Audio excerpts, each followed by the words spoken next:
Mohammad answer Ali অভিমত পেশ করেছেন এবং বাংলাদেশ আনসার ও গ্রাম প্রতিরক্ষা বাহিনীতে যোগদান করার কারণ। ঐতিহাসিক মুজিবনগরে 1971 সালের এপ্রিল মাসে নবগঠিত বাংলাদেশ সরকার প্রধানকে 12 জনের যে দল সর্বপ্রথম গার্ড অব অনার প্রদান করে তারা সকলেই ছিলেন আনসার বাহিনীর গর্বিত সদস্য। এর কারণে তিনি বাংলাদেশ আনসার ও গ্রাম প্রতিরক্ষা বাহিনীতে প্রশিক্ষণের জন্য যোগদান করেন 1991 ইংরেজি সনে। 1991 ইংরেজি সন হইতে তিনি বিভিন্ন সরকারি বেসরকারি প্রতিষ্ঠানের সুনামের সহিত দায়িত্ব পালন করে আসছেন। উল্লেখ্য যে 2018 ইংরেজি সনে সিলেটের জেলা কমান্ড্যান্ট উদ্দেশ্যমূলকভাবে মোহাম্মদ আনসার আলীকে সম্পূর্ণ অন্যায়ভাবে চাকুরি হইতে 1/2/2018 ইংরেজি তারিখে প্রত্যাহার করেন বাংলাদেশ বিদ্যুৎ উন্নয়ন বোর্ড 3311 কেবি উপকেন্দ্র আম্বরখানা সিলেট এবং কালো তালিকাভুক্ত করা হয় 25/6/2018 ইংরেজি তারিখে। মাননীয় প্রধানমন্ত্রীর কাছে আনসার আলীর আকুল আবেদন, মানবিক কারণে বাংলাদেশ আনসার ও গ্রাম প্রতিরক্ষা বাহিনীতে তাহার চাকুরি স্থায়ীকরণ এবং কালো তালিকাভুক্ত নট ভেরিফাই ব্লক প্রত্যাহার করিয়া মোহাম্মদ আনসার আলীকে চাকুরিতে স্বপদে অগ্নিভূত করা এবং 1/2/2018 ইংরেজি তারিখ হইতে তাহার সম্পূর্ণ বেতন ভাতা ও রেশন বোনাস 2015 ইংরেজি এর দুর্গাপূজা, 2016 ইংরেজি এর ইউপি নির্বাচন, 2017 ইংরেজি এর দুর্গাপূজার ডিউটির টাকা নিয়োগপত্রের সিসি অনুযায়ী আনসার সদস্যদের পাওনা টাকা পাওয়ার আদেশ দানের আপনার কাছে বিনীতভাবে অনুরোধ জানাচ্ছি। মাননীয় প্রধানমন্ত্রী এপিসি মোহাম্মদ আনসার আলী, পিতা মৃত লিয়াকত আলী, সাং বাগবাড়ি সদর সিলেট। এই মর্মে আবেদন করিতেছি যে আপনার দেওয়া ঘোষণা অনুযায়ী বাংলাদেশ আনসার ও গ্রাম প্রতিরক্ষা বাহিনীর অঙ্গীভূত সদস্যদের 6 বৎসর পরিপূর্ণ হওয়ার পর চাকুরি স্থায়ীকরণের ঘোষণা দিয়েছিলেন। এরই আলোকে তাহাকে 6 বৎসর পরিপূর্ণ হওয়ার পর স্থায়ীকরণ না করে উল্টো তাহাকে কালো তালিকাভুক্ত 25/6/2018 ইংরেজি তারিখে ও নট ভেরিফাই না করিয়া প্রত্যাহার করা হয়েছে। তিনি সরকারি আদেশ মোতাবেক টেকেরঘাট সুনামগঞ্জ জেলা আনসার ক্যাম্পে প্রথম যোগদান করেন 6/6/2011 ইংরেজি তারিখে। সরকারি ধারাবাহিক আনসার নীতিমালা অনুযায়ী বিভিন্ন সরকারি প্রতিষ্ঠানে অত্যন্ত সুনামের সহিত দায়িত্ব ও কর্তব্য সঠিকভাবে পালন করে আসছেন। তিনি বাংলাদেশ বিদ্যুৎ উন্নয়ন বোর্ড সিলেটে কর্মরত ছিলেন 1/2/2018 ইংরেজি তারিখে। অঙ্গীভূত হন 150 বিদ্যুৎ কেন্দ্র কুমারগাঁও সদর সিলেট 20/8/2015 ইংরেজি তারিখে। কিন্তু অত্যন্ত পরিতাপের বিষয় এই যে তিনি সহকারী প্লাটুন কমান্ডার হিসেবে 2015 ইংরেজি এর দুর্গাপূজা, 2016 ইংরেজি ইউপি নির্বাচন, 2017 ইংরেজি দুর্গাপূজার ডিউটি তিনি এবং তাহার আনসার সদস্যগণ নিয়মিতভাবে দায়িত্ব ও কর্তব্য পালন করিয়া আসছিলেন, কিন্তু তাহাদেরকে কোনো টাকাই দেওয়া হয়নি। উক্ত টাকাগুলো চাওয়ার কারণে বিগত 7/2/2016 ইংরেজি তারিখে মোহাম্মদ আনসার আলীকে প্রত্যাহার করা হয়। তারপর আবার 19/7/2016 ইংরেজি তারিখে অঙ্গীভূত হন বাংলাদেশ বিদ্যুৎ উন্নয়ন বোর্ড 33/11 কেবি উপকেন্দ্র আম্বরখানা সিলেট। উপরোক্ত চাহিত টাকাগুলো পুনরায় চাওয়ার কারণে উদ্দেশ্যমূলকভাবে মোহাম্মদ আনসার আলীকে সম্পূর্ণ অন্যায়ভাবে চাকুরি হইতে 1/2/2018 ইংরেজি তারিখে প্রত্যাহার করা হয় বাংলাদেশ বিদ্যুৎ উন্নয়ন বোর্ড 33/11 কেবি উপকেন্দ্র আম্বরখানা সিলেট। এ ব্যাপারে তিনি উচ্চপদস্থ কর্মকর্তাগণকে বারবার লিখিত অভিযোগ দাখিল করার পর উক্ত ব্যাপারে কোনো যথাযথ ব্যবস্থা নেওয়া হয়নি। উল্টা তাহাকে প্রাণে মেরে লাশ গুম করার হুমকি সহ বিভিন্ন ডিপার্টমেন্টের লোক দিয়ে মামলা দিয়েছে এবং জেলা কমান্ড্যান্ট ফখরুল আলম আরও বলেন, বিভিন্ন লোক দিয়ে মামলা দিব। প্রতিদিন ডিজিএফআই ও এনএসআই, র্যাব, পুলিশ, ডিবি বাহিনীর লোক পরিচয় দিয়ে বিভিন্ন স্থানে তাহাকে খুঁজে বেড়াচ্ছে এবং সিলেট সিটি কর্পোরেশনের 9 নং ওয়ার্ডের কাউন্সিলর আলহাজ মখলিসুর রহমান কামরান সাহেবের কাছেও উক্ত বাহিনীর লোকজন দিয়ে তাহাকে খুঁজছে। এ ব্যাপারে উনি অবগত আছেন। সিলেট জেলা কমান্ড্যান্ট মোহাম্মদ ফখরুল আলমের নির্দেশে তাহাকে 2018 ইংরেজি সালে গ্রেফতার করে র্যাব 9 বিভিন্নভাবে তাহাকে নির্যাতন করেছে। তাহার চাকুরি 6 বৎসর পরিপূর্ণ হওয়ার পর তাহার চাকুরি স্থায়ীকরণ না করে উল্টো মোহাম্মদ আনসার আলীকে ব্লক করিয়া নট ভেরিফাই প্রত্যাহার না করিয়া তাহাকে চাকুরি হইতে উদ্দেশ্যমূলক ষড়যন্ত্র করে অন্যায়ভাবে 1/2/2018 ইংরেজি তারিখে বাংলাদেশ বিদ্যুৎ উন্নয়ন বোর্ড 33/11 কেবি উপকেন্দ্র আম্বরখানা সিলেট হইতে প্রত্যাহার করা হয়। এবার আসুন আনসার আলীর মুখ থেকে শুনি। যাই হোক, যে কথা আমরা শুনছিলাম একটু বলেন। তো আমি ডাক্তার সবার কাছে গেছিলাম, পরিচালক সিলেটের রেঞ্জর গেছে, ওনার স্ত্রী জেলা কমান্ডেন্ট পপুলা আলম সারর স্ত্রী, ওনার কাছে গেছিলাম। উনি আমারে তারাইয়া দিছে না কিছু কথা আমার কাছে শোনার দরকার না, তুমি যাও ওই অফিসে যাও, আখালি যাও। আখালি খাইলাম স্যার, এই অবস্থা। এখন আমার বিরুদ্ধে বিভিন্ন স্থানা এবং এফেক্ট ব্যাটালিয়ান আমার বিরুদ্ধে অভিযোগ হয়েছে। লিখিত অভিযোগ না মৌখিক অভিযোগ? আমি শুনছি তো লিখিত অভিযোগ হয়েছে। আপনি এই অভিযোগ পাইছেন? আমি পাইছি না। আমি কিভাবে জানলেন যে লিখিত অভিযোগ? অভিযোগগুলো সাধারণ ডায়েরি করা হয়েছে আমার বিরুদ্ধে। এটা কে করেছে? সদর থানা অফিসার ছিলেন উনি। কি আনসারে ছিলেন? যে আনসারের উনি বর্তমানে আছে। আচ্ছা আচ্ছা। তো উপরে আমি এখন কি করবো, সদর দপ্তর গেলাম। আমি 400 টাকা রিসিপ্ট কাটিয়ে মহাপরিচিত স্যারের সাথে দেখা করবো, কিন্তু দেখা করতে পারি নাই। না পাওয়ার পরে আমি সিলেটের জেলা প্রশাসক স্যারের কাছে দরখাস্ত দিচ্ছি। এরপরে কোনো সাংসদ না পাইয়ে আমি লাস্ট পর্যন্ত আমি স্বরাষ্ট্র মন্ত্রীর কাছে আমি গেলাম, যাওয়ার একটা দরখাস্ত দিচ্ছি। এরপর প্রধানমন্ত্রীর কাছেও আমি একটা দরখাস্ত দিচ্ছি, প্রধানমন্ত্রী সাক্ষাৎ নিতাম। আমি অসহায় হইয়া পড়ছি আমার একটা ব্যবস্থা করার জন্য। এই দরখাস্ত কি বলে আপনি দেন? আপনি কি এখানে কি উল্লেখ করেছেন? উল্লেখ করছি আমার যে বিনা অজুহাত দেখাই আমার প্রত্যাহার হয়েছে। এর 2018 আপনারা যে ব্ল্যাক লিস্ট করা হয়েছে, সেই ব্ল্যাক লিস্টের বিরুদ্ধে আপনি বলছেন যে ব্ল্যাক লিস্টে আপনার নাম কেনা গেল, এবং এটা আপনি যে বিভিন্ন দরখাস্ত করছেন সেই দরখাস্তের মধ্যে উল্লেখ আছে যে আমাকে আবার আপনারা ভেরিফাই করেন, ভেরিফাই করে দেখেন যে আমি আসলে কোনো অপকর্মের সাথে জড়িত আছি কিনা। যদি না থাকি তাহলে আমার চাকরিটা আবার বহাল করা হবে, এই দাবির জন্য। আপনি তাদেরকে এইরকম অভিযোগ করেছেন, তাই এটা আবার পুনরায় যাতে এটা তদন্ত করে ব্ল্যাক লিস্ট থেকে ব্ল্যাক লিস্টটা নোট করা হয়। আমাদের কেন ব্ল্যাক লিস্ট করা হয়েছে, আমাদের কেন আমার এইরকম আমার নির্যাতন করা হয়েছে, এই দাবি লাগে আমি প্রধানমন্ত্রীর কাছে লাস্ট ঠিকানা হইলে আমাদের নেত্রী প্রধানমন্ত্রীর কাছে। সর্বশেষ আপনার দাবি একটাই যে আপনি 2000 টাকার বাউচারে দস্তখত করেন নাই। আপনি 2000 টাকার বাউচারে দস্তখত করলে আপনি 1000 টাকা পাবেন, বাকি টাকা আপনি পাবেন না। কিন্তু আপনার দাবি ছিল যে যে টাকাটা আছে সেই টাকাটা তো এই গরিব মানুষ পাবে।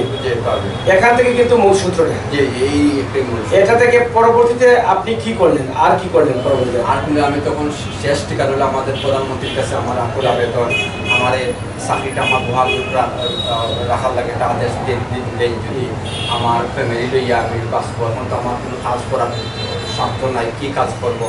91 সাল থেকে আমি এই ডিপার্টমেন্টে আমি চাকরি করেছি, এখন তো অন্য কাজ করতে পারবো না। যখন যে জেলা কমান্ডার ছিলেন থাকাকালীন অবস্থা 2018 সালে আপনাকে ব্লক লিস্টে পালানো হয়েছে, তখন উনি থাকা অবস্থায় ব্ল্যাক লিস্টে পালানো হচ্ছে না, উনি চলে যাবার সময় পালিয়েছেন? উনি আমার মনে হয় উনি টাকা সত্যি এটা করছে, এখন ওই টাকা সত্যি সম্ভাবনা বেশি উনি করিয়া গেছে। তখন কি আপনি জানতেন না? উনি যখন ছিলেন তখন কি জানতেন না যে আপনাকে ব্ল্যাক লিস্ট করে গেছে? আমি জানতাম না। জানতেন না? আমি জানতাম। জানলেন কখন? পরে আমি জানি আমি ব্ল্যাক লিস্ট হয়েছি। কারণ আপনি সর্বমোট আনসার বাহিনীতে কতদিন ছিলেন, কর্মরত কতদিন ছিলেন? 91 সাল থেকে 18 সাল পর্যন্ত। 18 সাল পর্যন্ত। এখন পর্যন্ত এটা কি প্রাইভেট রয়ে গেছে না সরকারি? না, এটা তো আমরা অস্থায়ী ভিত্তিতে দীর্ঘদিন চাকরি করতেছি।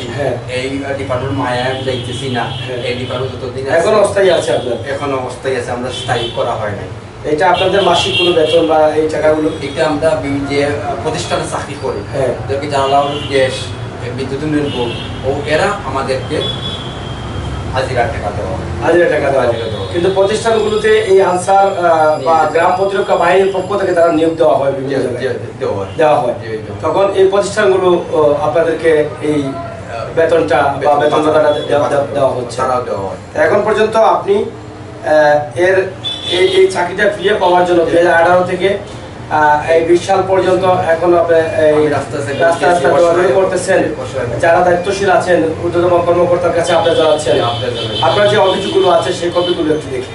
অভিযোগগুলো তো আমি তো এখন যাদের কাছে আপনি দরখাস্ত করেছিলেন আপনার চাকরিটা বহাল করার জন্য, আবার পুনরায় ভেরিফাই করে আপনাকে দেখার জন্য, এই দেখেন সর্বশেষ মাননীয় প্রধানমন্ত্রী আমার বদরুদ্দিন কামরান সাহেবের সুপারিশ নিয়ে প্রধানমন্ত্রীর কার্যালয়ে আমি রিসিভ করিয়া আনছি। দেখেন কত সাল দেখেন প্রধানমন্ত্রী কার্যালয় ডাক গ্রহণ ও বিতরণ শাখা 23/6/2019 সালে। এটা প্রধানমন্ত্রী কার্যালয় পর্যন্ত পৌঁছে দিয়েছেন। এটা দিয়েছেন। এর পরবর্তীতে এর মধ্যে কোনো শাসক নাই, আমি খুব অসহায় আছি। আমার দাবি হইল মাননীয় প্রধানমন্ত্রী যদি আমার নির্ভয়ে করিয়া দেন তাহলে আমি কৃতজ্ঞতা থাকবো। আমি সারা জীবন তার ঋণী। তারা যে ব্ল্যাক লিস্টে আপনাকে করে গেছেন, তারা এখানে কি কি উল্লেখ করে গেছেন যে আপনিও এই কারণে আপনার ব্ল্যাক লিস্টে আছেন? না, এটা কোনো উল্লেখ নেই। উল্লেখ নাই? উল্লেখ নেই। আমি প্রথম পাই না কি কারণে। আমার তো একটাই, আমি আপনার যেহেতু চাকরি ছিল এবং আপনার প্রশিক্ষণ দিয়ে কিন্তু আনসার বাহিনী বা গ্রাম প্রতিরক্ষা বাহিনীতে অংশগ্রহণ করেছেন, তাহলে আপনার কি এটা দেখার কোনো সুযোগ নেই যে আপনাকে কি কি কারণে আপনাকে তারা ব্ল্যাক লিস্টে পালিয়েছে? এটা তো অবশ্যই বলার প্রয়োজন। তারা কি কখনো বলে নাই? না, বলে না। কোনো ডকুমেন্ট পাইনি, খালি একটা প্রত্যাহার কপি পাইছি। আমার চাকরি থেকে প্রত্যাহার করা হয়েছে, খালি শুধু খালি প্রত্যাহার করা হয়েছে, আর কোনো কিছু পাইনি। আর শুধু খালি প্রত্যাহার করা হয়েছে, একটা কপি পাইছি, আর কোনো কপি পাইনি। এই কপিটা আছে এখানে, প্রত্যাহার কপিটা। যাই হোক, প্রিয় দর্শক, আপনারা দেখছেন যে একজন আনসার গ্রাম প্রতিরক্ষা বাহিনীর সদস্য ছিলেন দীর্ঘদিন, 1991 সাল থেকে 2018 সাল। সেই লম্বা একটা টাইম কিন্তু তিনি সেখানে পার করেছেন। তিনি হয়তো শেষ পর্যন্ত এটাই ভেবেছিলেন যে জীবনের শেষ মুহূর্ত পর্যন্ত এই সংগঠনে, এই ডিপার্টমেন্টে থেকেই হয়তো ভবিষ্যৎটা কাটিয়ে দিব। যেহেতু সুনামের সাথে তিনি কাজ করতে চেয়েছিলেন, সেখানে হঠাৎ করে যে ঘটনাটা ঘটেছে সেটা আপনারা শুনলেন। 2018 সাল 2018 সালে পূজা মণ্ডপী আনসার প্রতিরক্ষা বাহিনী তারা দায়িত্ব পালন করেন। সেখানে যে বাধাটা আসে, সেই বাধার টাকা নিয়ে এখানে কিছু কথা হয়েছিল, আর সেখান থেকেই কিন্তু ওনার চাকরিটা হারাতে হয়েছে, ওনাকে পড়তে হয়েছে ব্ল্যাক লিস্টে। তাহলে এখানে কি দাঁড়ায়? উনি কিন্তু ধারে ধারে ঘুরছেন, বিভিন্ন জায়গায় অভিযোগ দিচ্ছেন, দরখাস্ত দিচ্ছেন যে আমাকে আপনারা ভেরিফাই করেন, আবার ভেরিফাই করে দেখেন আসলে আমি ব্ল্যাক লিস্টে কেন পড়েছি, আমার কি কি কারণ আছে, কি কি কারণে আমাকে ব্ল্যাক লিস্টে পালানো হয়েছে। তিনি দাবি করছেন এখনো যে আসলে আমি কোনো অপকর্মর সাথে, অন্যায় কাজের সাথে লিপ্ত না, সেটা তিনি দাবি করছেন। তাহলে আমরা এখানে কি দাঁড়াই? 26-27 বছর যখন একজন মানুষ একটি প্রতিষ্ঠানে চাকরি করেন, সেখান থেকেই তিনি ভেবে নিয়েছিলেন যে জীবনের শেষ মুহূর্ত পর্যন্ত হয়তো সংসার টানবো এই চাকরি করে। যখন 2018 সালে তিনি এই চাকরি থেকে ব্ল্যাক লিস্টে আসলেন এবং প্রত্যাহার হলেন, তখন দিশেহারা হয়ে পড়েছেন তিনি কি করবেন। হঠাৎ করে কোনো ব্যবসা করা যাবে না, হঠাৎ করে কোনো কাজে লাগা যাবে না। তিনি এখনও দিশেহারা হয়ে ঘুরছেন, এখনও তিনি আশায় আছেন যে আমি নির্দোষ, আমার সেই চাকরিটি আবারও আমি পেয়ে যাব। সেই আশায় দায়িত্বশীল যারা আছেন তাদের কাছে দাবি করছেন। আজকে সিলেটের ম্যাগাজিন ইউটিউব চ্যানেল থেকে আমরাও দাবি করব, আমরা আসলে কাউকে দুষবো না, তবে বলবো যদি একজন মানুষ নির্দোষ হয় তাহলে যে মানুষটি ঐতিহাসিক মুজিবনগরে 1971 সালে যে সংগঠন তৈরি করা হয়েছিল, সেই সংগঠনের সুনাম দেখে সুনামের সাথে কাজ করার জন্য কিন্তু এই মানুষটি অংশগ্রহণ করেছিলেন।